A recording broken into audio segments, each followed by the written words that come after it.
దేవునికి స్తోత్రం కలుగునుగాక. క్రీస్తునందు ప్రియమైన యేసుతో ఏకాంత సమయం క్వైట్ టైం కార్యక్రమ వీక్షకులందరికీ ప్రభు అయిన యేసుక్రీస్తు నామం పేరిట విజన్ క్యూటీ ఫెలోషిప్ తరఫున ప్రత్యేక వందనాలు, శుభాలు తెలియజేస్తూ నేటి ధ్యాన కార్యక్రమానికి మిమ్మల్ని ప్రేమతో ఆహ్వానిస్తున్నాను. ప్రియులారా, నేటి ధ్యానం కొరకై ఏర్పాటు చేయబడిన పరిశుద్ధ లేఖన భాగము పాత నిబంధన గ్రంథంలో నుండి హగ్గై గ్రంథము 1వ అధ్యాయము 1 నుండి 15 వచనాలు. ప్రియులారా, ధ్యానంలోకి వెళ్ళక మునుపు మీకు వచ్చిన సలహా ఇస్తాను ఆశిస్తున్నాను. మీరు హగ్గై పుస్తకం యొక్క ధ్యానాలను చేయక మునుపు దీని యొక్క పరిచయాన్ని మనకు యూట్యూబ్ ఛానల్ అందుబాటులో ఉంది. విజన్ క్యూటీ ఫెలోషిప్ వారి ఆధ్వర్యంలో. దయచేసి విషయాన్ని ఒకసారి మీరు గమనించి మీరు పరిచయాన్ని చూసిన తర్వాత ఈ ధ్యాన భాగంలో పాల్గొనాల్సిందే మీకు ప్రభు పేరట మనవి చేస్తున్నాను. ముందుగా వాక్య భాగాన్ని చదివి మనం ధ్యానంలోకి వెళ్ళబోతున్నాం. హగ్గై గ్రంథం 1వ అధ్యాయం 1-15 వచనాలు. సమయానుకూలంగా నేను మీ నిమిత్తము 3 నుండి 9 వచనాలు చదివి వినిపిస్తాను. నాతో పాటు మీరు కూడా ఏకీభవించాల్సిందిగా ప్రభు పేరట మనవి చేస్తున్నాను. వాక్యం చదువుకుందాం. సమయం ఇంకా రాలేదు, యెహోవా మందిరము కట్టుటకు సమయం ఇంకా రాలేదని ఈ జనులు చెప్పుచున్నారే. అందుకు యెహోవా వాక్కు ప్రత్యక్షమై ప్రవక్తయగు హగ్గై ద్వారా సెలవిచ్చినదేమనగా, ఈ మందిరము పాడై ఉండగా మీరు సరంబి వేసిన ఇండ్లలో నివసించుటకు ఇది సమయమా? కాబట్టి సైన్యములకు అధిపతి యెహోవా సెలవిచ్చినదేమనగా, మీ ప్రవర్తన గురించి ఆలోచించుకొనుడి. మీరు విస్తారంగా విత్తినను మీకు కొంచెమే పండెను. మీరు భోజనము చేయుచున్నను ఆకలి తీరకై ఉన్నది, పానము చేయుచున్నను దాహము తీరకై ఉన్నది, బట్టలు కప్పుకొనుచున్నను చలి ఆగకున్నది. పనివారు కష్టం చేసి జీతము సంపాదించుకొనునను జీతము చినిగిపోయిన సంచిలో వేసినట్టుగా ఉన్నది. కాగా సైన్యములకు అధిపతి యెహోవా సెలవిచ్చినదేమనగా, మీ ప్రవర్తన గురించి ఆలోచించుకొనుడి.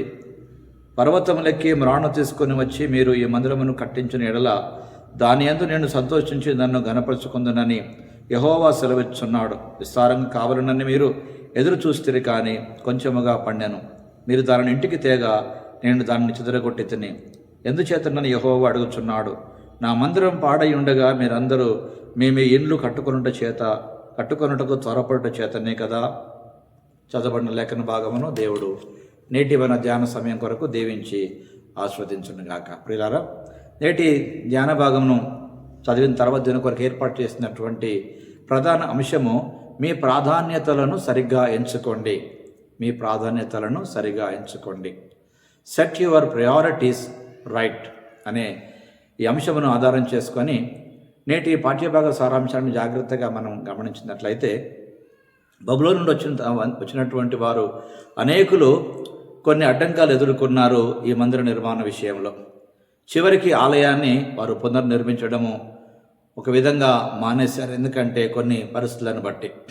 అయితే 10 సంవత్సరాల తర్వాత యెరూషలేములో స్థిరపడి తమ సొంత ఇల్లు పునర్నిర్మించడం పైన వారు దృష్టి పెట్టారు తప్ప మందిరం పైన దృష్టి పెట్టలేకపోయారు.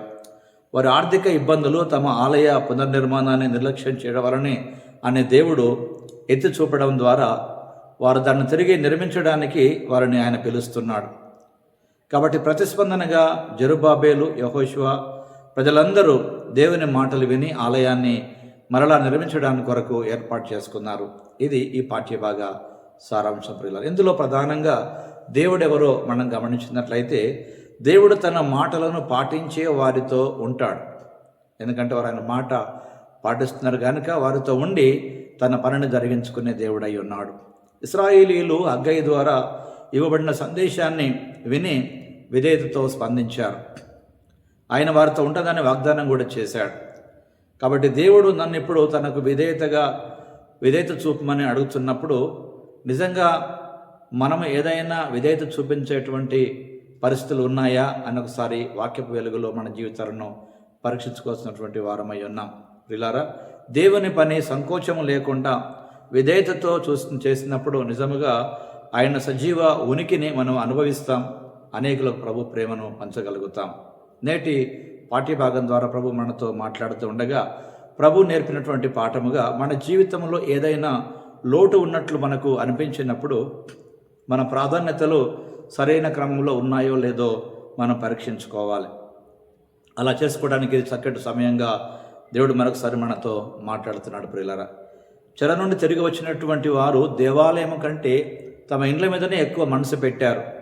కాబట్టే దేవుడు వారిని మందలిస్తూ ఈ మాట ఉపయోగించాడు. ప్రియులారా, కాబట్టి మీరు మీ గృహాలు కట్టుకున్నట్టు చేతనే కదా అనేటువంటి మాట ప్రభు జ్ఞాపకం చేశాడు. ప్రియులారా, కాబట్టి సమయంలో నేటి పాఠ్య భాగం ద్వారా దేవుడు మనతో మాట్లాడుతుండగా మన జీవితానికి ఒక అన్వయింపుగా మనతో దేవునికి ఉన్న సంబంధం ఇంపార్టెంట్, తర్వాతనే దేవుని కొరకు మనం చేసేటువంటి పని.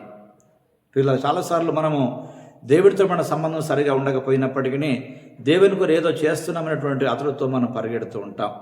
కాబట్టి మన జీవితాలను పునర్నిర్మించుకున్న తర్వాతనే మనము నిజంగా ఒక ఇల్లు కట్టుకోవడానికి వచ్చినటువంటి ఆలోచనకు వెళ్ళాలి. ప్రియులారా, కాబట్టి దేవునితో మన సంబంధాన్ని పునరుద్ధరించినప్పుడు నిజమైన పునరుద్ధరణ ప్రారంభించబడుతుంది. తద్వారా దేవుని కొరకు ఆలయం కట్టి ప్రియులారా అక్కడ మనము ప్రభువును ఆరాధించడానికి అవకాశం తీసుకున్న వారమవుతాం. కాబట్టి ప్రియులారా, మన ప్రార్థన దేని కొరకు? మన ఇంటికా, దేవుని ఇంటికా, లేక మన సొంత ఇంటి నిర్మాణం కొరకు ప్రయాసపడుతున్నామా? దేవుని మందిర నిర్మాణం జరగడం ద్వారా దేవుని ప్రజలు ఆరాధించడానికి ఉపయోగకరంగా ఉంటుందని ఆశిస్తున్నామా? ప్రియులారా, మన ప్రాధాన్యత చాలా ప్రాముఖ్యమైన విషయంలో జ్ఞాపకం చేసుకుంటూ దేవుని కొరకు మన ప్రాధాన్యత ఎలా ఉందో అనేది ఈరోజు మనం ప్రశ్నించుకుందాం. రండి ప్రభు సన్నిధానంలో ప్రియులారా ఓ ప్రార్థన మనం చేసుకుందాం. నిజమే, మనం ఎన్ని పనులు చేసినా వాటన్నిటిలో ఉత్తమమైనటువంటి పని దేవుని పని, దేవుని స్తుతించి ఆరాధించేటువంటి పని. ఆ విధంగా చేయాలి కృప దేవుడు మనకి ఇవ్వాలని ఓ ప్రార్థన సమయాన్ని మనం గడుపుదాం. ప్రార్థన. ప్రియమైన దేవ, నా జీవితంలో ప్రాధాన్యతలు అస్తవ్యస్తంగా ఉంటే దయచేసి వాటిని సరిదిద్దడానికి నాకు సహాయం చేయండి. అన్నిటికంటే ముఖ్యముగా నిన్ను వెతుకునేటువంటి జీవితాన్ని మాకు ప్రసాదింపచేయండి. మా జీవితంలో ప్రభు మిమ్మలను ముందు పెట్టుకొని మీకు ప్రాధాన్యత ఇవ్వగలిగేటువంటి కృప మాకు ప్రసాదింపచేయమని క్రీస్తు ప్రభు పేరట ప్రార్థిస్తున్నాం పరమ తండ్రి. Amen, amen. ప్రియులారా, ప్రభువారు నిత్యము తన వాక్యం ద్వారా మనతో మాట్లాడుతూ మన జీవితాలను నిజంగా బలపరుస్తుండగా ఈ రోజున ప్రభువారు మనతో మాట్లాడుతున్నారు. మీ జీవితంలో దేనికి ప్రాధాన్యత? నాకా, మీకా అన్నట్టుగా ప్రభు అడుగుతున్నాడు. ప్రియులారా, దేవునికి మనం ప్రాధాన్యత ఇవ్వగలిగితే తద్వారా మనం ఎంతో దీవించబడతాం.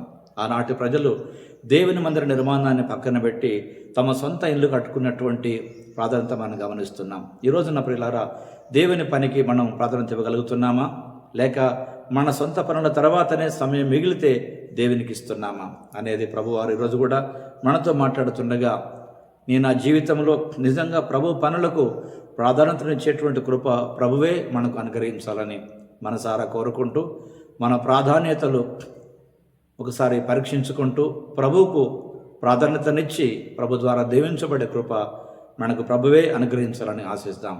అట్టి కృప దేవుడు మనందరికీ సమృద్ధిగా అనుగ్రహించి తన నామ ఘనత కొరకు, తన రాజ్య వ్యాప్తి కొరకు మనం నిలబెట్టి నడిపించి వాడుకొనును గాక.